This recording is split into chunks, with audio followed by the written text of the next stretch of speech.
Naissance. Bonjour Gabriel Attal. Bonjour Sonia De Villers. 82 propositions issues de la première convention thématique de votre parti consacrée aux thèmes régaliens que sont la police, la prison, l'immigration, le voile, on va y venir.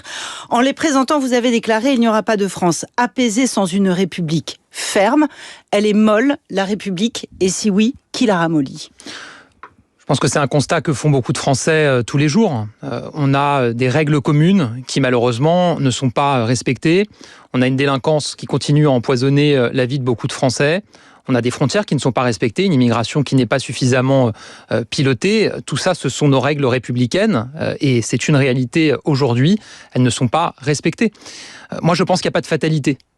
Je pense qu'il y a la possibilité. Tout ça, c'est le bilan d'agir. des années Emmanuel Macron. Ces dernières années, il y a eu beaucoup de renforcement de moyens. On a recruté des policiers supplémentaires, on a augmenté les moyens de la justice. Le fait est qu'on a une situation aujourd'hui, et ça c'est les Français qui nous le disent, hélas, on a encore de la délinquance qui empoisonne leur quotidien, des trafics. Frontal, comme écrit le Figaro, constat d'échec frontal sur les années Emmanuel Macron. J'essaye d'avoir un peu de nuance. Je suis lucide, encore une fois. Je pense que beaucoup de choses ont été faites. Est-ce que vous tuez le père ? Non, encore une fois, moi j'essaye d'être lucide. Il y a beaucoup de choses qui ont été faites, mais la réalité, c'est que dans le quotidien des Français, il n'y a que ça qui doit nous obséder. Les choses n'ont pas suffisamment changé. Vous visez une France apaisée, je vous cite, oui. Je reprends vos mots. Interdire le voile pour les filles de moins de 15 ans. C'est une mesure d'apaisement ? Vous savez, moi je me bats depuis plusieurs années pour construire une bulle de protection autour de nos enfants. On a des enfants aujourd'hui qui sont instrumentalisés de toutes parts, qui sont fragilisés de toutes parts. C'est en ce sens que je prône, avec le professeur Ruffo, l'interdiction des réseaux sociaux pour les moins de 15 ans. C'est en ce sens que je lutte contre le harcèlement à l'école. C'est en ce sens que je veux renforcer l'accompagnement en santé mentale de nos enfants. Et j'ai proposé hier, par exemple, 2 check-up psy pour tous nos enfants avant 18 ans. Combien il y a de filles de moins de 15 ans en France qui portent le voile, à votre avis ? Un rapport vient d'être remis au gouvernement, que j'avais commandé quand j'étais Premier ministre. Il parle, je cite, d'un phénomène qui n'est pas encore endémique, mais qui est présent sur tout le territoire national. Et donc, Sonia De Villers, pour reprendre les propos qui sont les vôtres, le sujet pour moi, c'est moins le voile. Moi, je respecte le droit d'une femme qui décide librement de porter le voile. Je suis attaché à la liberté de conscience, à la liberté de culte, évidemment. En revanche, une jeune fille, une fillette de 5-6 ans, comme c'est décrit dans ce rapport... Combien il y a de fillettes de 5-6 ans qui portent le voile en France ? Je reprends les mots de ce rapport, Sonia De Villers. Pas encore endémique, mais combien ? Pas encore endémique, mais présent sur tout le territoire national. Rapport... Mais donc ça veut dire qu'il y a encore temps d'agir. Aux policiers, puisqu'il faut agir, concrètement, comment vous allez agir ? Aux policiers d'arrêter des petites filles et de contrôler leur âge dans la rue pour savoir si elles ont 13, si elles ont 14 ans ou si elles ont 15 ans, si elles font moins ou si elles font plus que leur âge, pour verbaliser des petites filles de 13 ans dans la rue ? Pas du tout, Sonia De Villers. Je crois qu'on a été assez clair quand on a présenté la mesure sur le fait que c'est évidemment... Elisabeth Borne s'est elle-même posé la question, elle est la numéro 2 de votre parti. Mais hier, on a présenté en conférence de presse les différentes propositions. Il a été assez clair que c'est évidemment pas des fillettes qui vont être verbalisées ou poursuivies, puisque la responsabilité en l'espèce, une jeune fille, une fillette de 5-6 ans, de 7 ou 8 ans, c'est pas son choix que de porter le voile. Il lui est imposé par des parents, par une association, et c'est ça qui sera visé par cette... Vous allez agir dans l'espace public. Mais vous savez, vous allez agir mais bien dans sûr, l'espace public. Mais ces questionnements, Sonia De Villers, c'était les mêmes au moment... C'était les mêmes. Interpeller des petites filles dans l'espace public. Non, on ne va pas interpeller des petites filles, puisque en général, une petite fille de 5-6 ans, en général, elle est accompagnée de ses parents. Mais vous savez, toutes ces questions que vous posez... Et une petite fille de 13 ans, de 14 ans, qui n'est pas accompagnée par ses parents, comment est-ce que des policiers interagissent au bout de ma réflexion. Dans l'espace public avec des petites filles de 13-14 ans qui se promènent sans leurs parents. Toutes ces questions que vous posez sur l'espace public, les mêmes avaient été posées en 2009 quand la burqa était interdite dans l'espace public. On a dit c'est pas possible d'interdire le port d'une tenue dans l'espace public. Et pourtant, ça a été fait. Et pourtant, cette mesure, elle est appliquée. En 2004, quand le gouvernement de Jacques Chirac avait décidé de faire respecter la laïcité à l'école avec une loi qui interdit le port de signes ostensibles religieux. On a entendu les mêmes choses. On va pas aller s'en prendre ou interpeller ou demander à des jeunes filles dans un établissement scolaire de ne pas porter le voile. Clairement, Gérard Larcher, président du Sénat, et Elisabeth Borne, numéro 2 de votre parti, ministre de l'Éducation nationale, disent on est à peu près certain que cette mesure sera inconstitutionnelle. La loi de 2004, elle n'a jamais été déférée devant le Conseil constitutionnel. La loi de 2009 sur la burqa, elle ne vise pas précisément l'islam et les musulmans, elle vise le fait d'avoir un visage couvert ou non couvert dans l'espace public. Oui.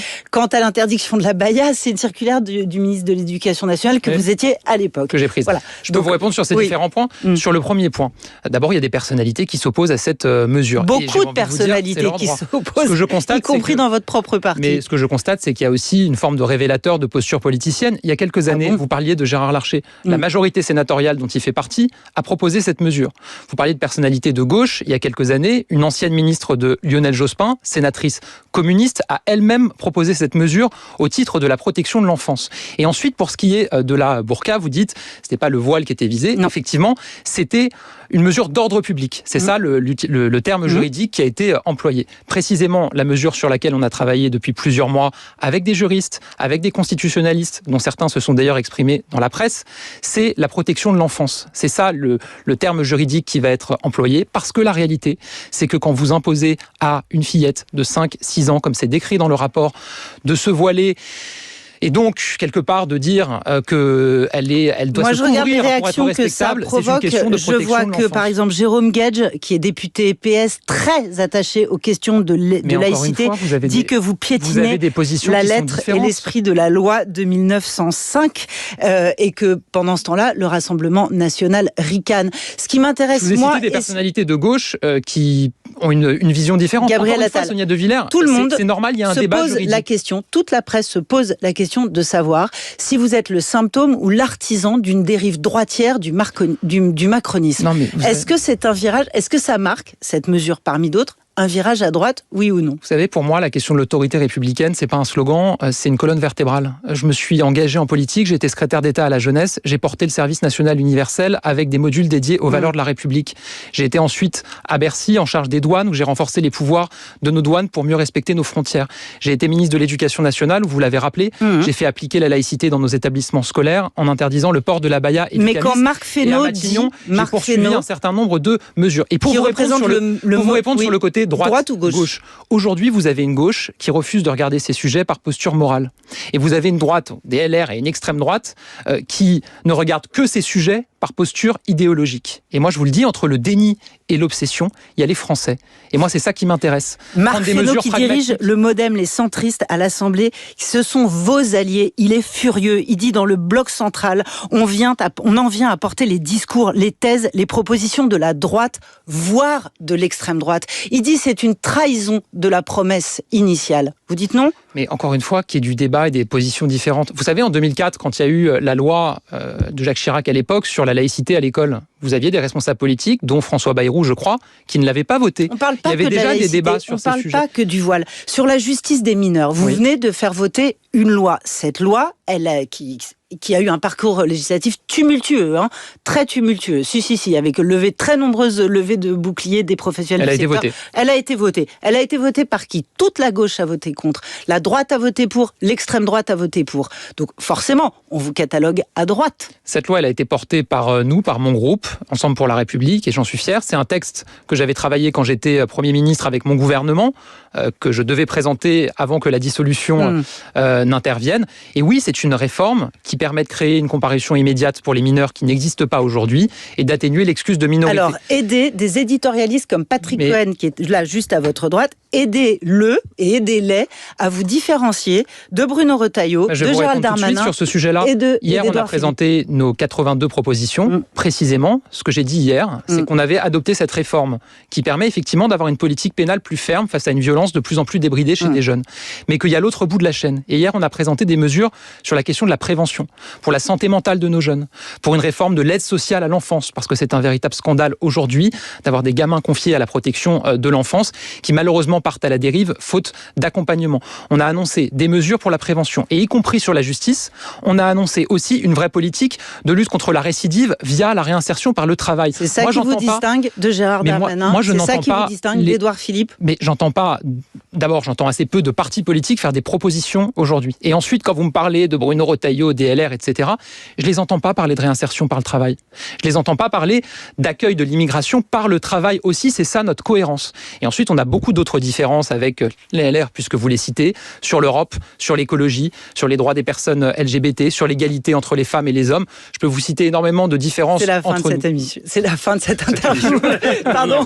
L'émission continue. Merci Sonia. Gabriel Attal. Merci.